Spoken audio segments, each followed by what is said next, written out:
You wake up on the morning of a raid and you know what's coming. Your hands are already shaking. Not from fear. You stopped feeling normal fear years ago. The shaking is anticipation. Or maybe it's withdrawal. You can't always tell the difference anymore. The other warriors are preparing their weapons, checking their armor, making sacrifices to Odin. You're preparing differently.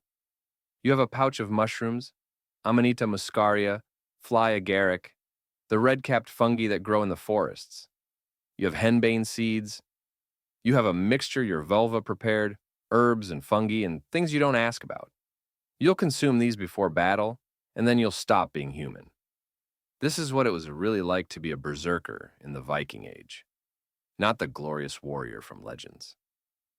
The actual experience of chemically inducing a battle rage so intense that you'd attack friend and enemy alike, of becoming so dissociated from your body that you'd fight through wounds that should kill you, of waking up afterward with no memory of what you did, and blood under your fingernails that might be from anyone.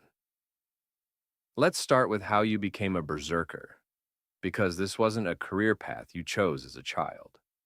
You were a normal Viking warrior once. You raided, you fought, you did what warriors do. But you had a problem. You felt fear.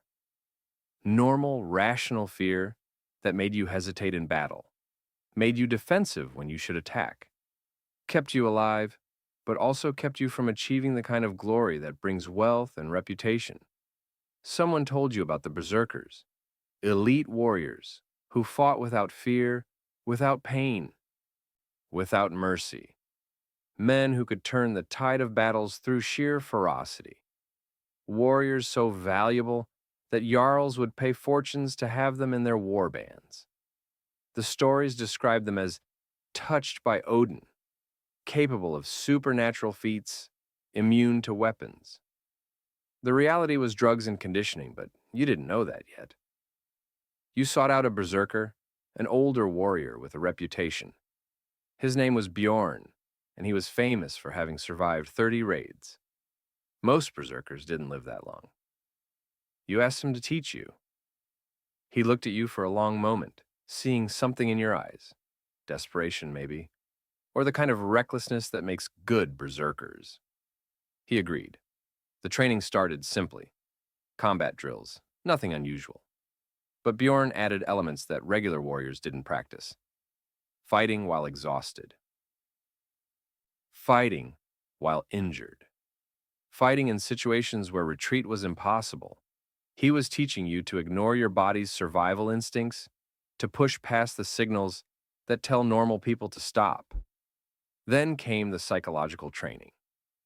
Bjorn taught you to cultivate rage, not the hot anger that flares and fades, but a cold, deep fury that you could access at will. You'd meditate on grievances, real or imagined. You'd work yourself into states of controlled frenzy. You'd practice the berserker roar, the sound that would terrify enemies and signal to your own warriors to stay clear. The religious aspect was important. Berserkers were Odin's warriors, dedicated to the god of death and battle. You made sacrifices at his temples. You learned the rituals. You began to see yourself as an instrument of divine violence, not just a man fighting for treasure. This psychological reframing was crucial. It gave meaning to the madness you were about to embrace. The transition to berserker training wasn't immediate. After you approached Bjorn and he agreed to train you, there was a testing period. He needed to see if you had the right temperament, the right psychological makeup. Not everyone could become a berserker. Some men lacked the capacity for the necessary rage. Others had too much. They couldn't control it, became liabilities rather than assets. Bjorn watched how you handled frustration. He'd give you impossible tasks, then criticize your failure. He'd provoke you verbally, testing your reactions. He was looking for a specific response, anger that you could hold and direct, rather than anger that consumed you immediately. The former could be trained and weaponized. The latter was just destructive. You passed his tests. You had anger. from childhood slights, from perceived injustices, from the general frustration of being a younger son with limited prospects. But you could control it, could let it build, rather than exploding immediately. Bjorn nodded with satisfaction. You had the raw material. Now came the shaping. The physical training was brutal, but not unusual by Viking warrior standards. Hours of weapons practice until your arms felt like they'd fall off, wrestling until you were covered in bruises, running while carrying heavy stones, swimming in cold water until you couldn't feel your limbs. This was building endurance, pushing your pain tolerance, teaching your body to function beyond normal limits. But Bjorn added elements other trainers didn't. He'd have you fight while sleep-deprived, testing if you could function when exhausted. He'd make you train hungry, seeing how you performed with low energy. He'd create situations where you were outnumbered, where normal tactics wouldn't work, where your only option was overwhelming aggression. He was teaching you that survival sometimes required going beyond reason. The meditation practices started simply. Bjorn would have you sit and recall moments of anger, times you'd been humiliated, wronged, disrespected. You'd hold these memories, feeling the emotions they generated, but not acting on them. This was building a reservoir of rage that you could access when needed. As the training progressed, the meditation became more intense. Bjorn introduced breathing techniques that could induce hyperventilation, creating altered states of consciousness even without substances. He taught you visualizations, seeing yourself as a bear, as a wolf, as something other than human. These psychological techniques helped create distance between your normal self and the berserker state you'd inhabit during battle. The religious indoctrination was deeper than you expected. Bjorn took you to remote groves, where the old worship continued uninterrupted by Christian influence. You made blood sacrifices to Odin, cutting your arm and letting blood drip onto sacred stones. You learned the kennings and poetry associated with berserkers, Ulfhednar, wolfskins, Odin's warriors. You absorbed the mythology that framed berserkers as chosen by the All-Father, instruments of divine will, rather than just drugged fighters. This religious framework was psychologically crucial. It transformed what you were about to do from chemical-induced violence into sacred duty. It gave meaning to the madness. When you later killed people in berserker rage, you could frame it as serving Odin rather than murder. The cognitive reframing made the psychological burden more bearable. After 6 months of physical and psychological preparation, Bjorn introduced the first substances, but he didn't start with the full berserker mixture. He began with smaller doses, letting your body adapt to the toxins gradually. The first time, you took just a small piece of dried Amanita muscaria. The effects were subtle: mild nausea, slight distortions in perception, a warm feeling in your limbs. Nothing overwhelming, but enough to show you that the mushroom was psychoactive. Over weeks, Bjorn increased the dosage. Each time, you'd take more, experience stronger effects, and learn to function within altered states. You learned to recognize the onset of effects, the stomach discomfort, the visual changes, the strange bodily sensations. You learned to gauge how impaired you were, how much control you retained. This gradual introduction was crucial. Taking a full berserker dose without preparation would likely have resulted in a bad experience or dangerous behavior. The henbane was introduced separately. This plant contains tropane alkaloids, similar to those in deadly nightshade.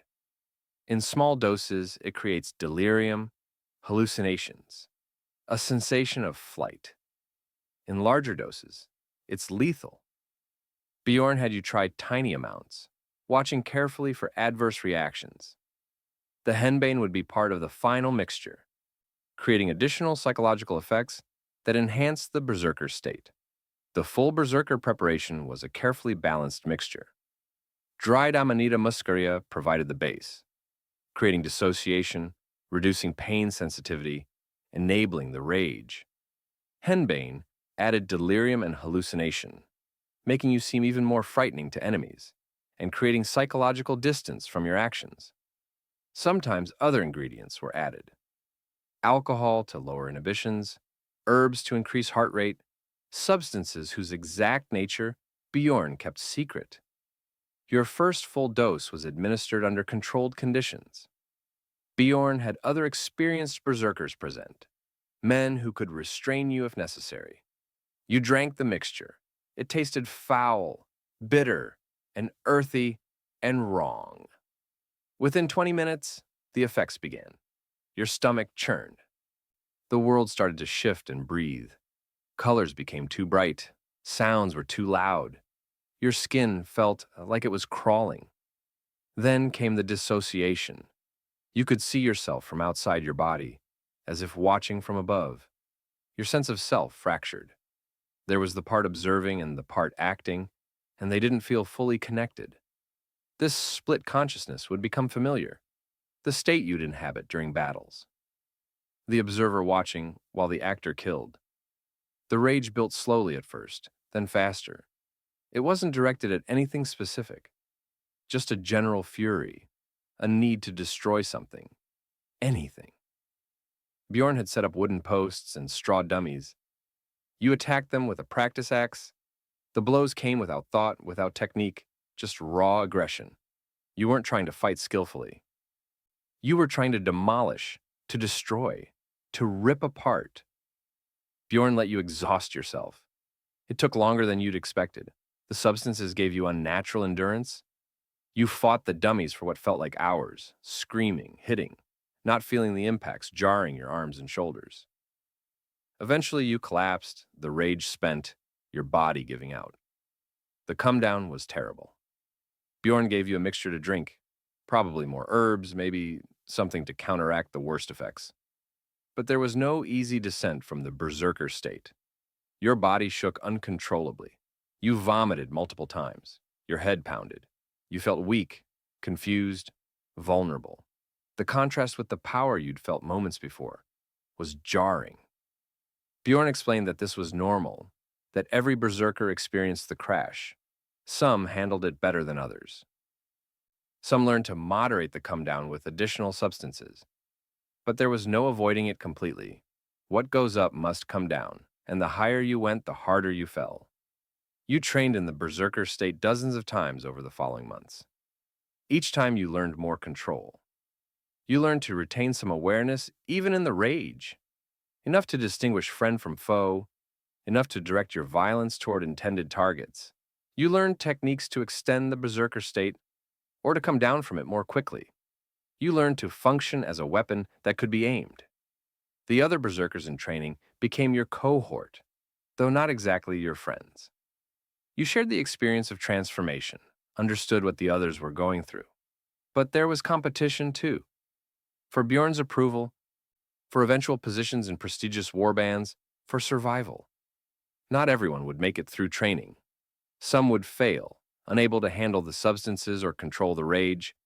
A few would die from overdoses, from accidents during training, from pushing too hard and causing fatal injuries.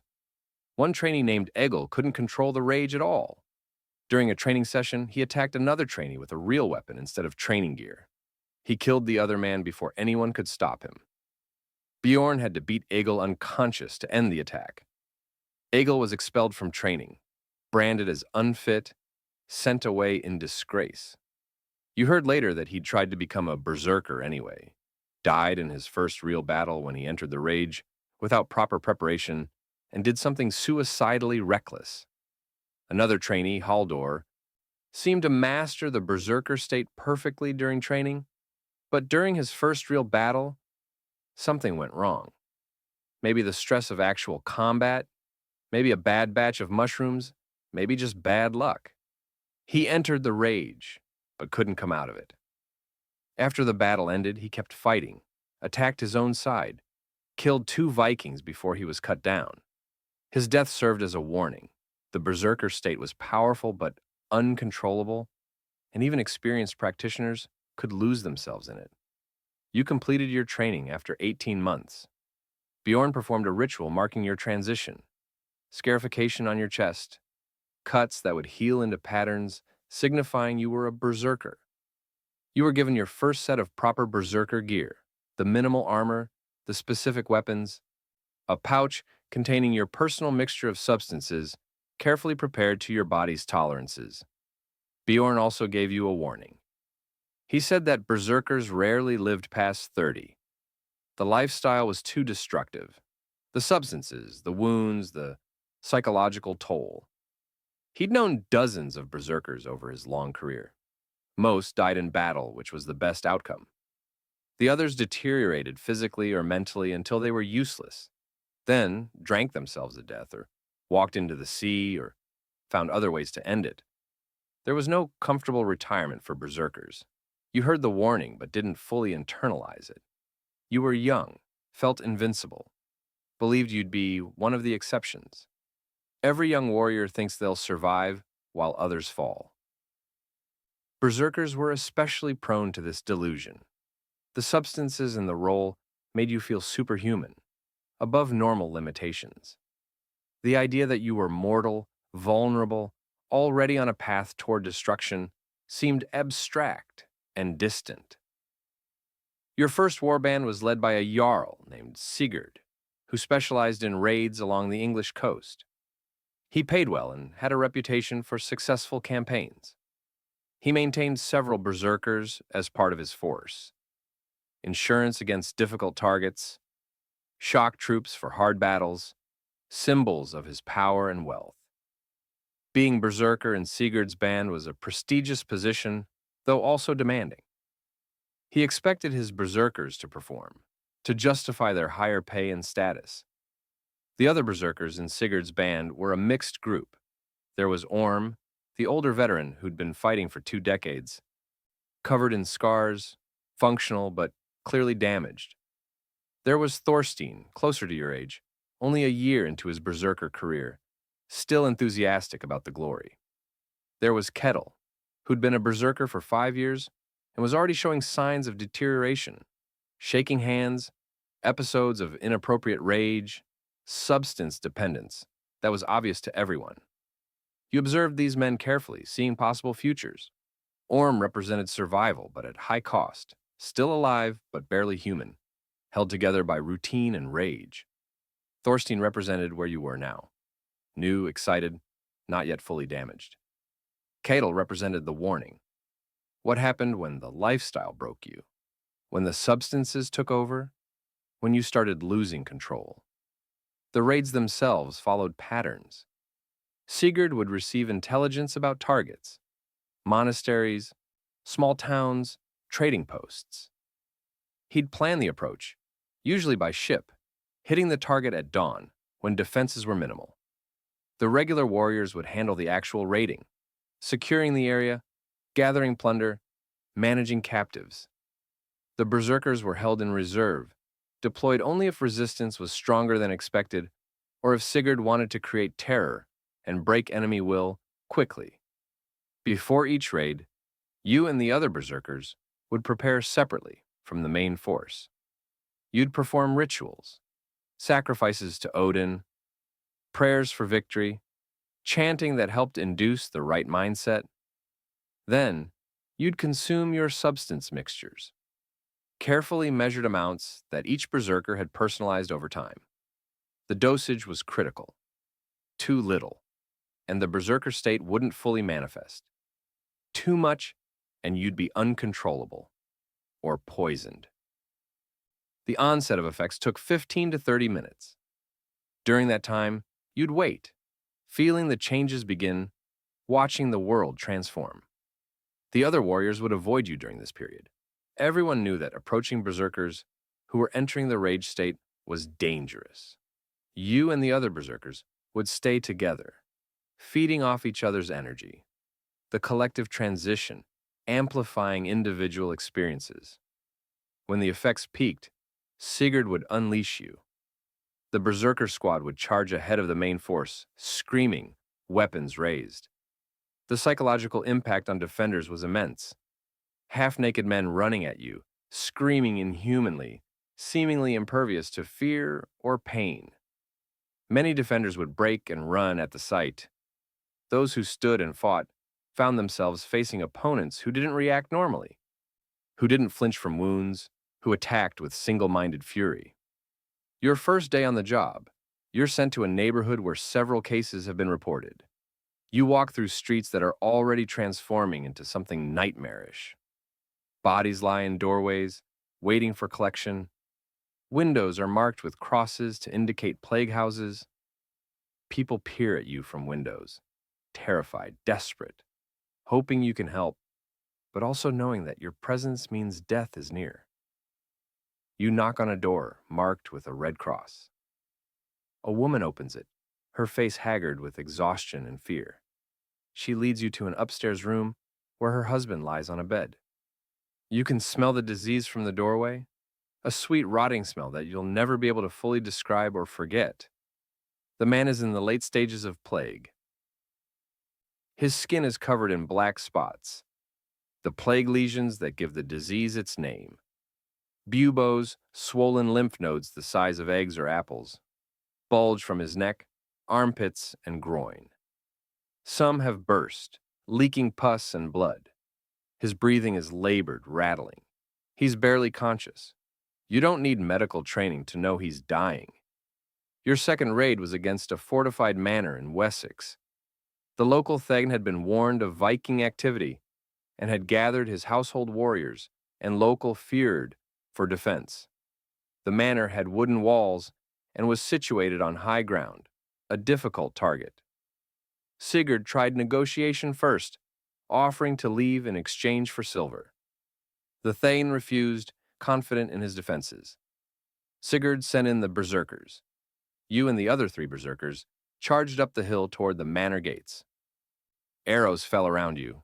One hit your shoulder, punched through muscle, lodged against bone. You barely felt it. The pain was distant, irrelevant. You reached the gate and attacked it with your axe, blow after blow, splintering the wood. Thorstein was beside you, also hitting the gate, both of you screaming, lost in the rage. The gate broke. You poured through into the manor courtyard. The defenders were there, 20 or 30 men with spears and swords.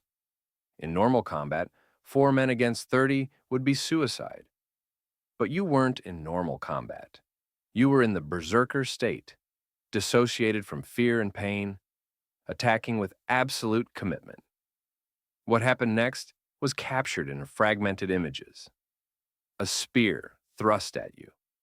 Your axe coming down, shattering the spear shaft, continuing into the man's chest.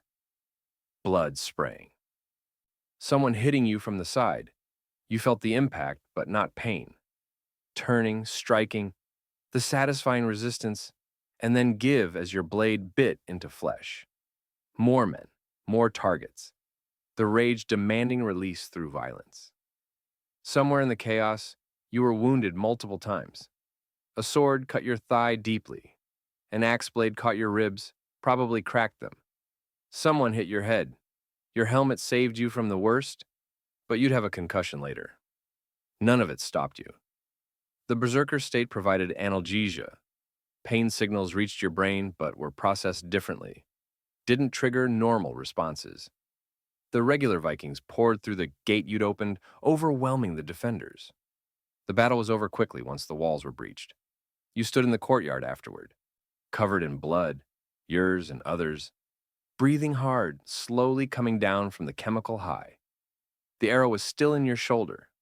The sword cut on your thigh was bleeding heavily. Your ribs sent sharp pains with each breath. But you'd survived. You'd done your job. The healer treated your wounds after the battle. The arrow had to be cut out. It had barbed point that couldn't be pulled back through. The procedure should have been agonizing, but the Berserker mixture's effects hadn't fully worn off yet, so you endured it stoically. The thigh wound required cauterization. The healer heated a blade and pressed it against the open flesh, burning it closed. That you felt, even through lingering numbness. The smell of your own flesh cooking stayed with you. Recovery took weeks. You couldn't fight during that time, which meant no raids, no violence to channel the aggression that still bubbled beneath your surface. This was dangerous. Berserkers who couldn't release their rage regularly became unstable. You'd have episodes where you'd need to isolate yourself, go into the forest, rage at trees until the feeling passed. The substance dependence was already developing, though you didn't recognize it yet. You'd tell yourself you were just maintaining your edge, keeping in practice.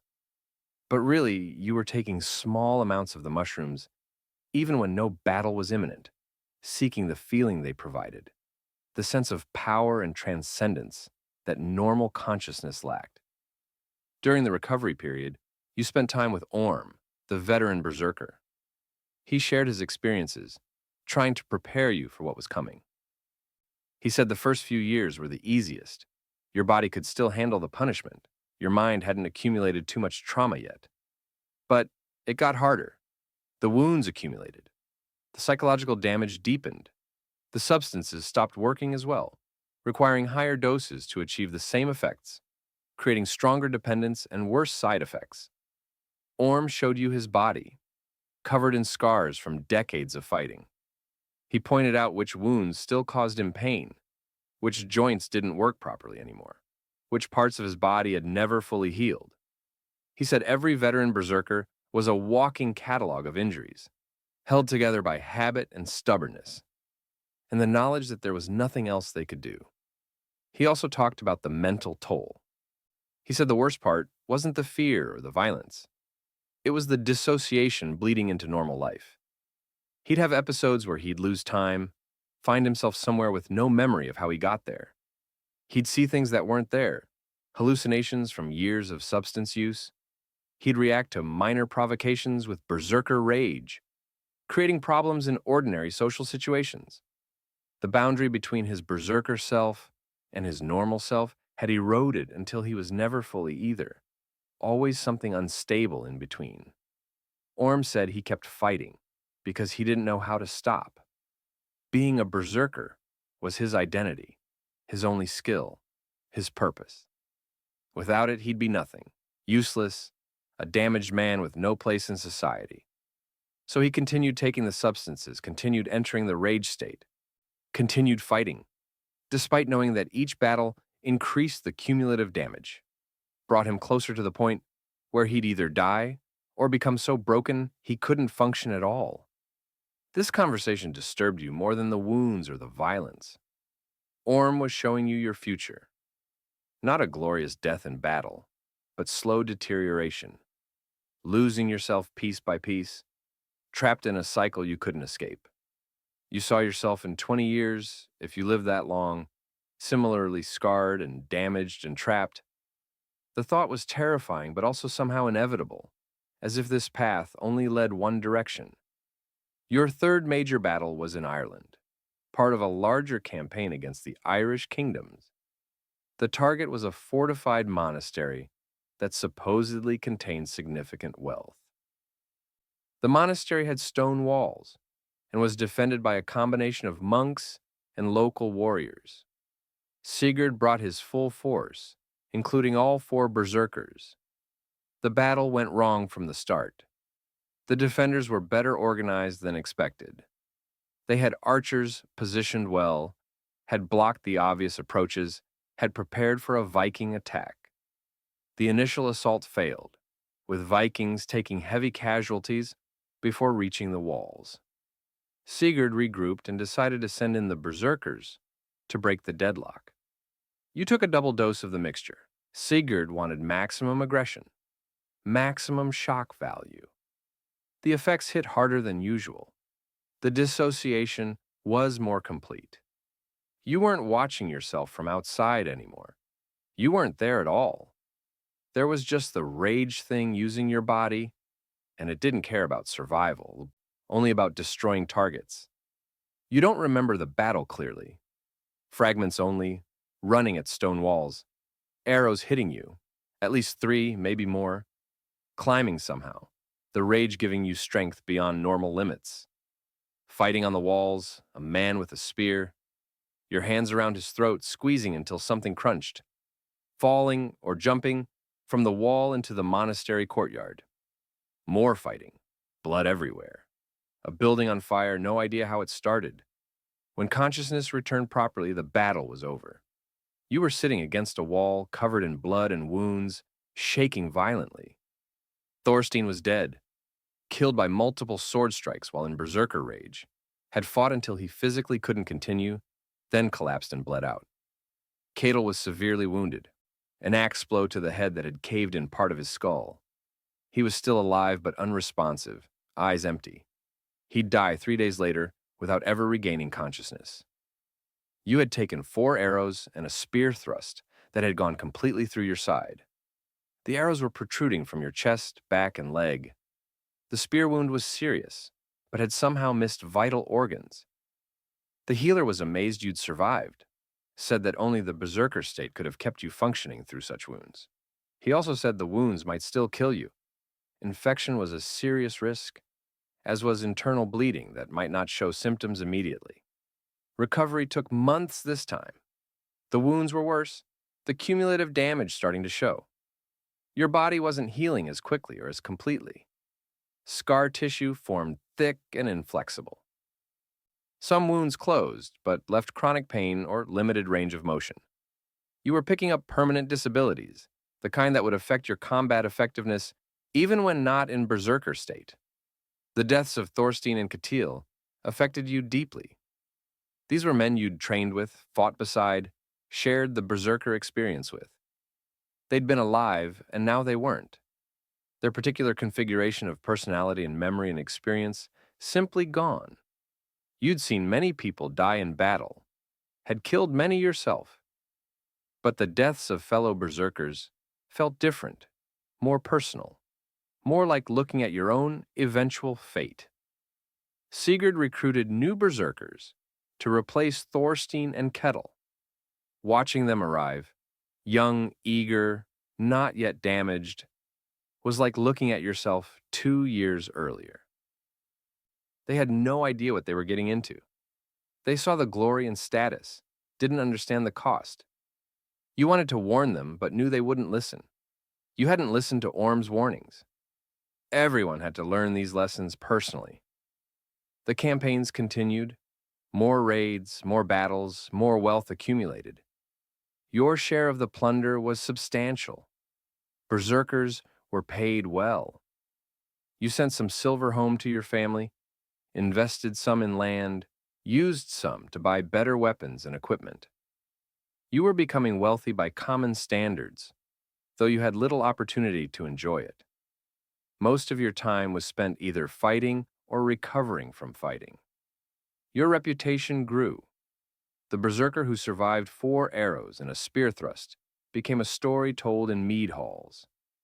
Other warriors treated you with increased respect and fear.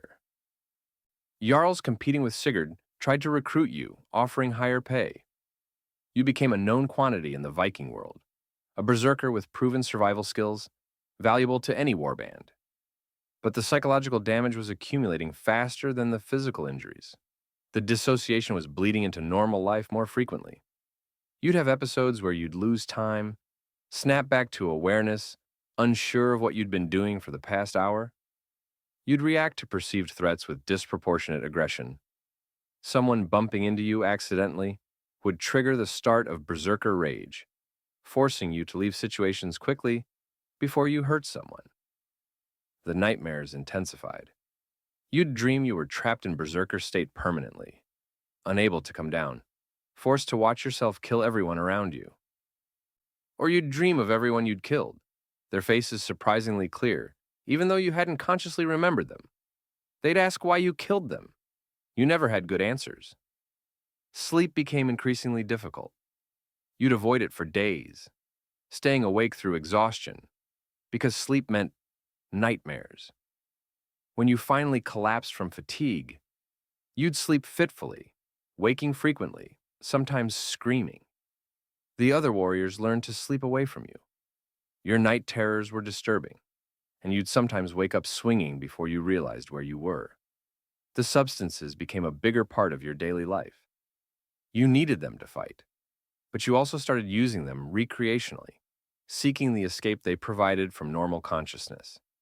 Small amounts to take the edge off anxiety. Moderate amounts to feel powerful and transcendent. Occasionally larger amounts to achieve something like the Berserker state without the violence. Though this was dangerous, entering that state without the outlet of battle meant the rage had nowhere to go. Orm warned you about increasing substance use. He'd seen it before in other Berserkers. The dependence crept up gradually, justified as professional necessity, until suddenly it was addiction and you couldn't function without regular doses.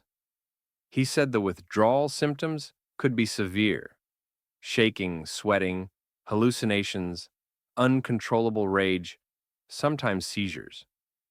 He said the physical dependence was bad enough, but the psychological dependence was worse.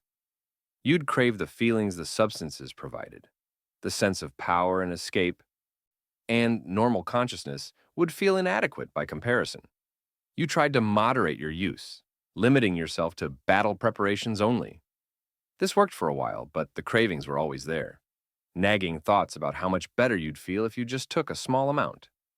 During periods between campaigns, when there was no fighting, the cravings intensified until they were almost unbearable. During one period between campaigns, you went 3 weeks without the substances. The withdrawal was brutal. Your hands shook constantly. You couldn't sleep. You'd hallucinate, seeing things that weren't there, hearing voices, feeling like insects were crawling under your skin. The rage would surface randomly, forcing you to isolate yourself to avoid hurting people. You made it through the 3 weeks, but immediately relapsed, taking a large dose that made you feel normal again, or what passed for normal in your current state. The campaign in Francia marked a turning point. The Frankish armies were more organized, better equipped, led by commanders who understood Viking tactics. The easy raids were ending. Battles were harder fought, casualties higher on both sides. The Vikings would need to adapt or find new targets. During the siege of Paris, you saw the future of warfare. The Franks had professional soldiers, heavy cavalry, sophisticated fortifications designed to resist siege. The Vikings' traditional tactics, fast raids, overwhelming local defense, grabbing plunder and leaving, didn't work against this level of organization. The siege dragged on for months, becoming a grinding war of attrition rather than a quick strike. Berserkers were still valuable in this new kind of warfare, but differently. Instead of shock troops breaking initial resistance, you became suicide attackers, sent against positions where normal warriors couldn't or wouldn't go. Scaling walls under fire, leading charges against fortified gates, attacking positions known to be death traps. The Berserker immunity to fear and pain made you willing to attempt what rational soldiers wouldn't. The survival rate for these suicide missions was low. Several Berserkers in the siege force died early. The replacements arrived, were used in similar ways, died in turn. You survived mission after mission through a combination of skill, luck, and the protection of the Berserker state that let you push through situations that would have stopped normal warriors. But each mission took its toll. More wounds, more scars, more accumulated damage. Your body was breaking down faster now. Joints that had been injured multiple times didn't work properly. Wounds that would have healed cleanly in your youth now healed badly, leaving chronic pain or limited function. You were maybe 25, but your body felt 50. The burns from the boiling water attack were the worst injuries yet. The pain penetrated even the Berserker state. The healing process took months and was agonizing. The scarred skin was tight, inflexible, painful to stretch. You'd carry these scars for life, visible reminders of what you'd endured. After the burns healed enough for you to fight again, you noticed something had changed. The Berserker state was harder to achieve. The substances still worked, but the dissociation was less complete. Part of you remained aware during the rage, able to feel fear and pain, able to question what you were doing. This partial dissociation was worse than complete dissociation. You experienced the horror of berserker violence while doing it, unable to fully separate yourself from the acts. The moment of shame during the Northumbria battle was inevitable in retrospect. You'd been accumulating psychological damage for years. The partial dissociation meant you were more aware of what you were doing. The accumulated trauma from dozens of battles had eroded the mental defenses that made berserker violence bearable. Something had to break. Seeing yourself as you really were, a scarred, damaged man killing people in drug-fueled rage, shattered the remaining psychological frameworks that had made the berserker role sustainable. You could no longer tell yourself you were Odin's warrior, or that you were achieving glory, or that this was noble violence. You saw yourself clearly, and what you saw was horrifying. The shame didn't go away after the battle. It grew stronger, intensified by the come down, became the dominant feeling. You'd experienced the berserker state hundreds of times, but this was the first time you felt genuine revulsion at what you'd become and what you'd done. The psychological armor that had protected you from full awareness of your actions had failed completely. You tried to continue as a berserker after that, but you couldn't fully commit to the role anymore. The substances still induced rage, but it was contaminated by self-awareness and shame.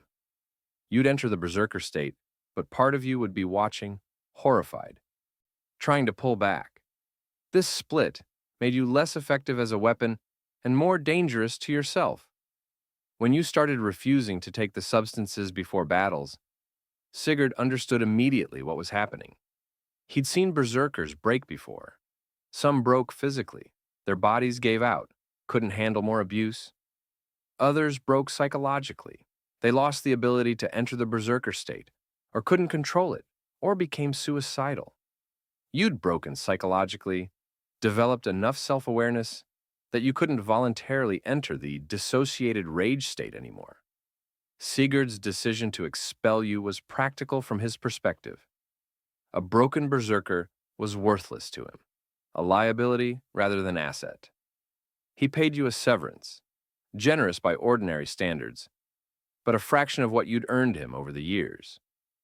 It was enough to live on for a while, but not enough to retire comfortably. You'd need to find other work, other purpose. The wandering period after expulsion was the worst time of your life in some ways. At least as an active berserker, you had purpose and structure. Now you had neither. You were a weapon without a war, a specialist whose specialty was no longer needed or wanted. The identity you'd built over years, berserker, Odin's warrior, elite fighter, was gone, leaving nothing underneath but damage and trauma. The withdrawal from substances during this period was brutal, because you were trying to quit completely, not just moderate use. Your body had adapted to regular doses over years. Stopping cold meant your system had to readjust, and the process was agonizing. The physical symptoms, shaking, sweating, nausea, pain, were bad enough. The psychological symptoms were worse. Depression, anxiety, rage episodes, suicidal ideation, hallucinations. You made multiple attempts to quit completely. Each time, you'd last days or weeks before the withdrawal became unbearable and you'd relapse. The cycle of quitting and relapsing was its own form of torture, each failure reinforcing the sense that you were trapped, unable to escape the dependence you developed. Eventually, you achieved a kind of harm reduction approach. You couldn't quit completely, but you could use less frequently and in smaller amounts. Just enough to avoid severe withdrawal, not enough to achieve the berserker state. This maintenance approach kept you functional, but also kept you dependent, always needing the substances, never fully free. The attempt to build a normal life, the farm, the marriage, the stepchildren, was brave but probably doomed from the start. You were too damaged to transition smoothly into civilian life. The skills that made you a successful berserker, controlled aggression, pain tolerance, willingness to use extreme violence, were counterproductive for farming and family life. But you tried anyway, because what else could you do? You couldn't be a berserker anymore. You couldn't be a regular warrior. The psychological damage made normal fighting impossible.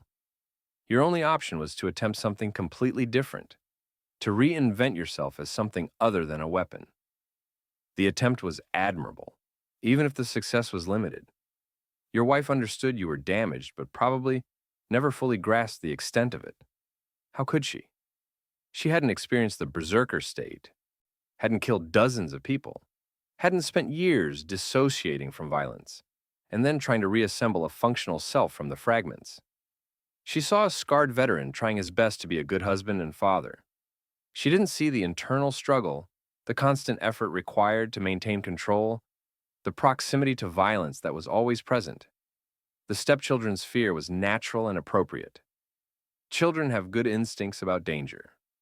They sensed that you were someone who could be dangerous, whose control was conditional rather than absolute. They weren't wrong to be cautious around you. Your attempts to be a father figure were hindered by the fundamental truth that you were a barely recovered weapon trying to be a person, and sometimes the weapon showed through. The community's wariness was also reasonable. Berserkers had reputations. As elite warriors, yes, but also as damaged, unstable, potentially dangerous. Nobody wanted one living nearby.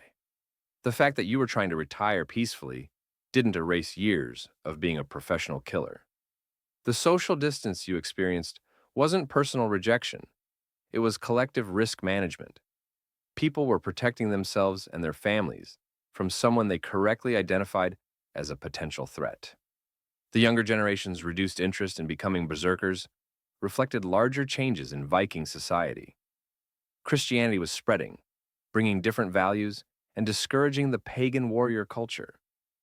Kingdoms were centralizing, wanting disciplined armies rather than independent berserkers. The economic model was changing. Raids were becoming less profitable as targets improved their defenses. The berserker role was becoming obsolete, and fewer young men were willing to pay the costs for a career that was ending anyway. You heard that some of the knowledge was being lost as old berserkers died without fully training replacements. The specific substance mixtures, the psychological techniques, the rituals, these were mostly oral traditions, not written down. As the practitioners died, the knowledge died with them. In another generation or two, berserkers might become entirely legendary, the actual practices forgotten, leaving only exaggerated stories. Part of you felt relief at this thought. If the berserker tradition died out, fewer young men would make the mistakes you'd made. Fewer would damage themselves in the ways you'd been damaged. But another part felt sadness.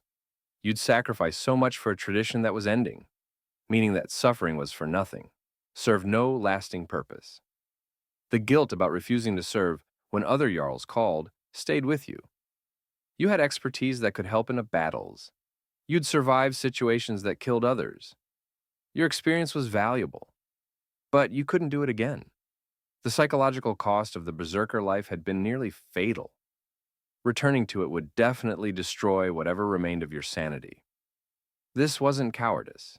It was recognition of limits. You'd given what you could give. You'd pushed yourself beyond reasonable limits multiple times. You'd damaged yourself permanently in service of others. You'd earned the right to say no to further service.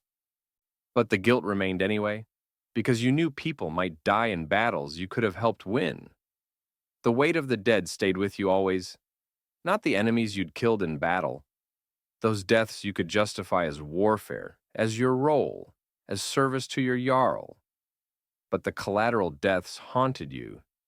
The times you'd been in berserker rage and killed people who weren't really combatants. The monk who'd been old and weaponless, killed because he was in front of you and the rage needed outlet. The child who'd run from a burning building straight into your path. The fellow Viking you'd nearly killed during a come-down when your control slipped. These deaths were different from combat kills. They weren't justified by warfare or self-defense. They were murders, committed while you were chemically impaired and psychologically dissociated, but murders nonetheless. The berserker state didn't absolve responsibility. It just provided explanation for how such things could happen. You were responsible for choosing to enter that state, knowing what could result. The question of moral culpability troubled you in later years. Were you guilty of the things you'd done in Berserker state? You'd been chemically impaired, dissociated, not fully in control, but you'd voluntarily consumed the substances, knowing what effects they'd have. You'd trained to enter the Berserker state, practiced it, refined it. The loss of control was intentional, which made you responsible for what happened during that loss of control. Some of the monks and priests you encountered in later life tried to convert you, offering Christian forgiveness. They said that accepting Christ could wash away your sins, provide redemption. The offer was tempting. The idea that you could be forgiven, that the weight could be lifted, that you could start fresh.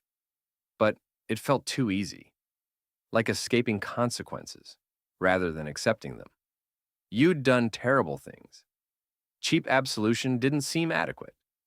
The pagan framework you'd operated under, fighting as Odin's warrior, violence as sacred duty, had fallen apart when you developed enough self-awareness to see through it.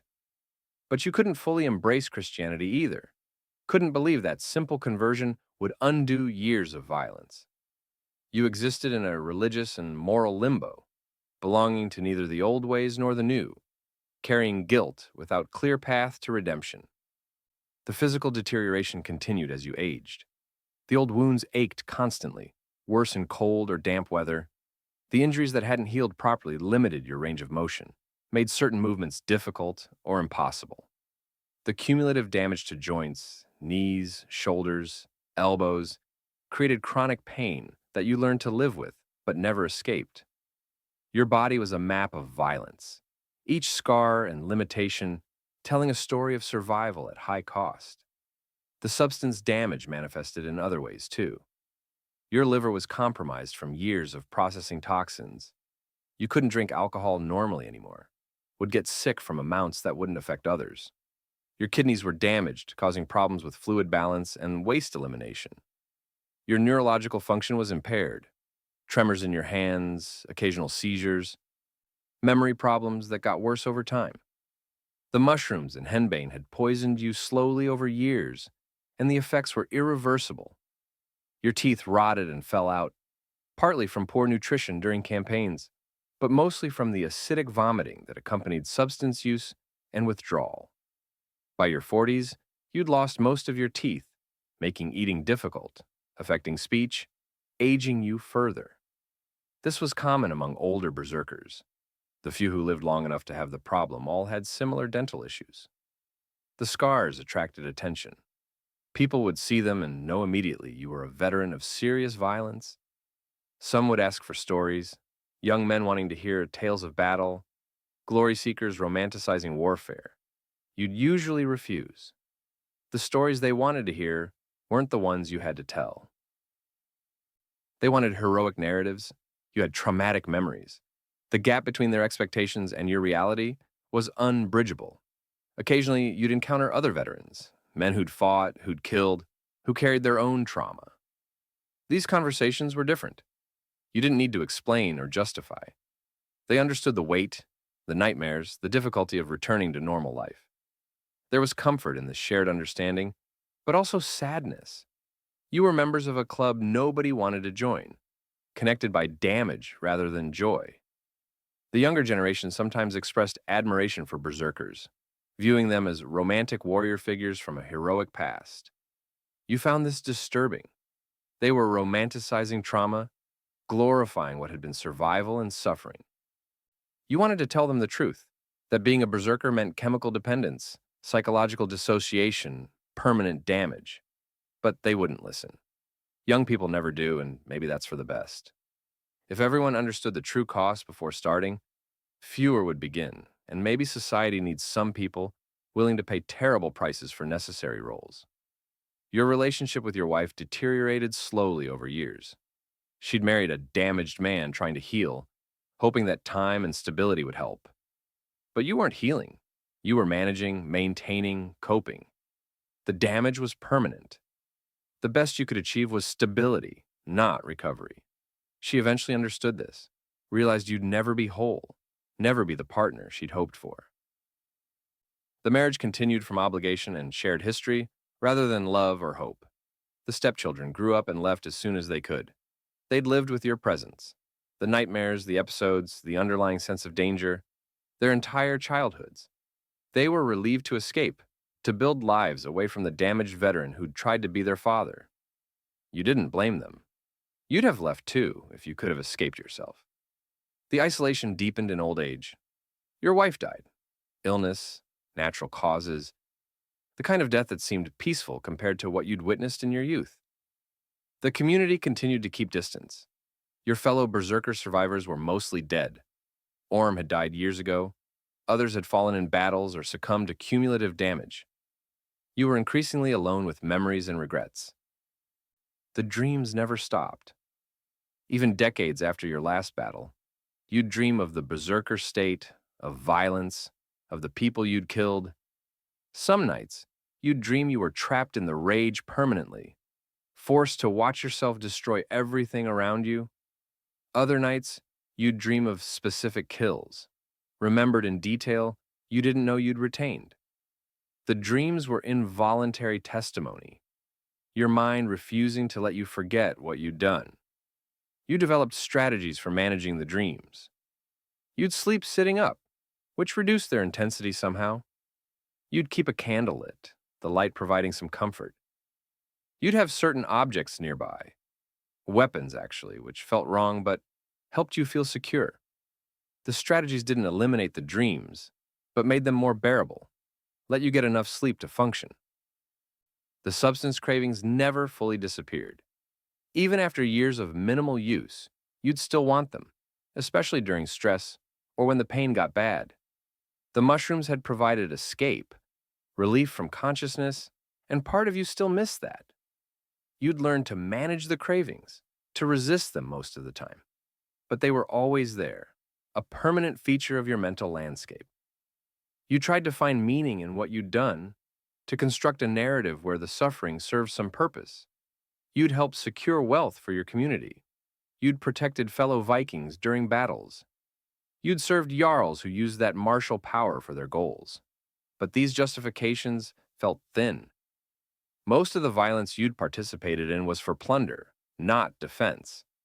You'd been a tool of aggression, not protection. The wealth you'd helped secure came at the cost of others' suffering. Some days you could accept what you'd been, a warrior in a warrior culture, doing what your society valued, paying prices that were understood, if not fully articulated. Other days, the weight was crushing, the sense that you'd wasted your life on violence, damaged yourself irreversibly for goals that weren't worth it. The perspective shifted depending on your mood, your pain levels, how much you'd slept. The question of whether you'd make the same choices if you could do it over troubled you. Part of you wanted to say no, that knowing the costs, you'd choose differently, but you probably wouldn't.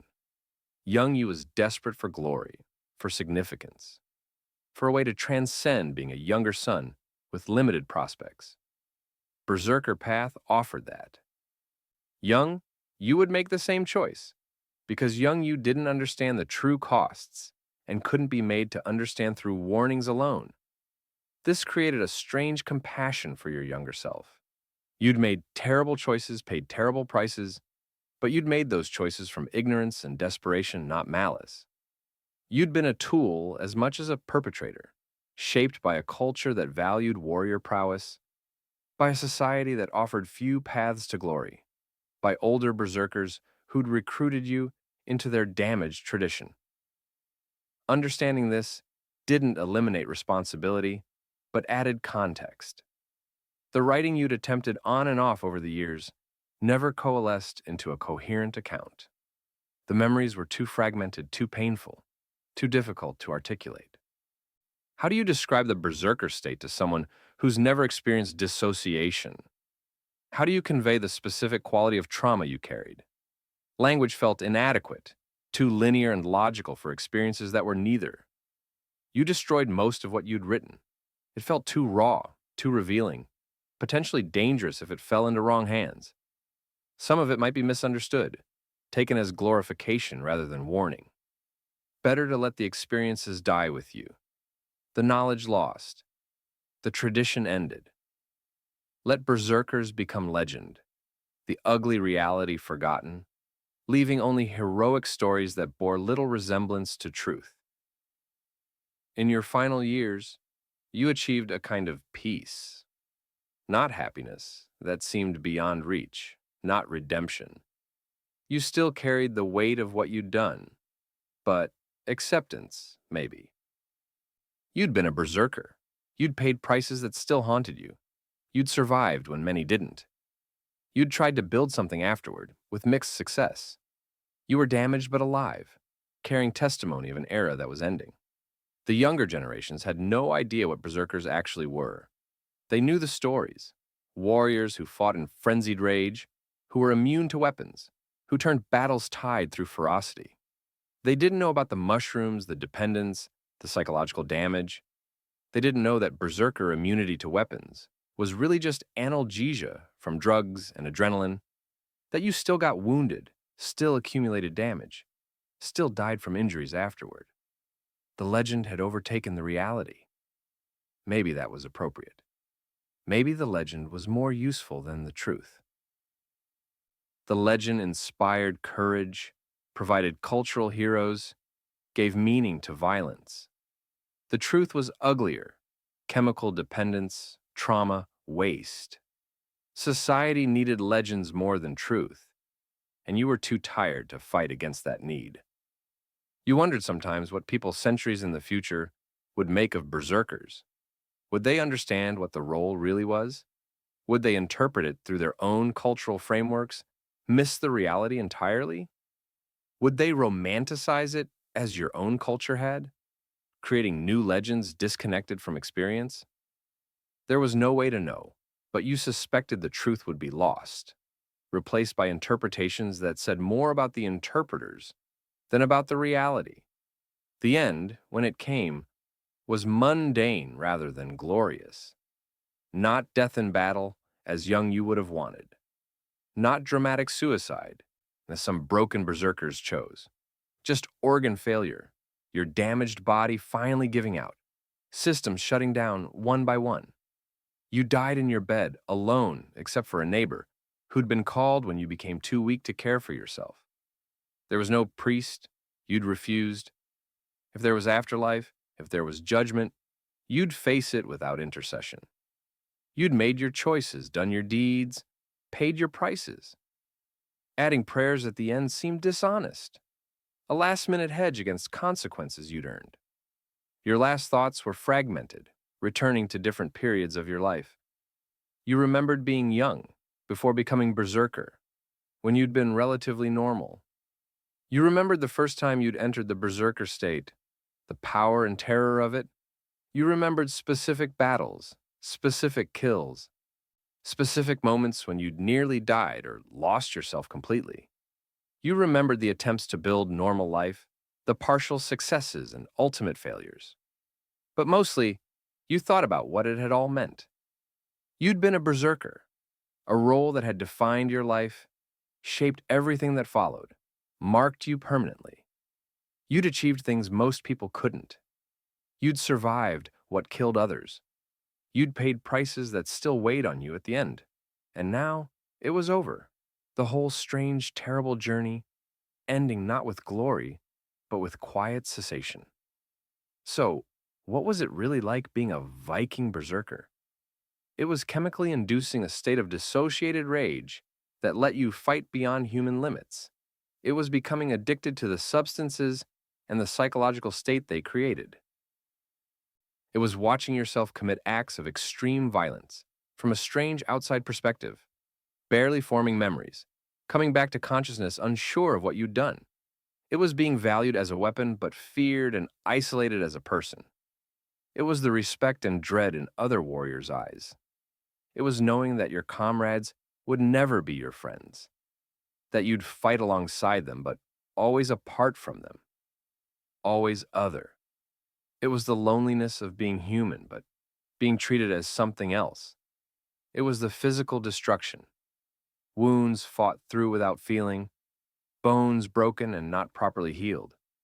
scars everywhere, your body breaking down from abuse that would have killed normal warriors. It was looking at yourself and seeing a roadmap of violence written on your skin. It was the psychological damage that never healed. The dissociation, the nightmares, the rage that could surface unexpectedly, the inability to feel normal emotions normally, the sense that you'd left pieces of yourself scattered across various battlefields, that whoever you were before becoming a berserker was gone forever.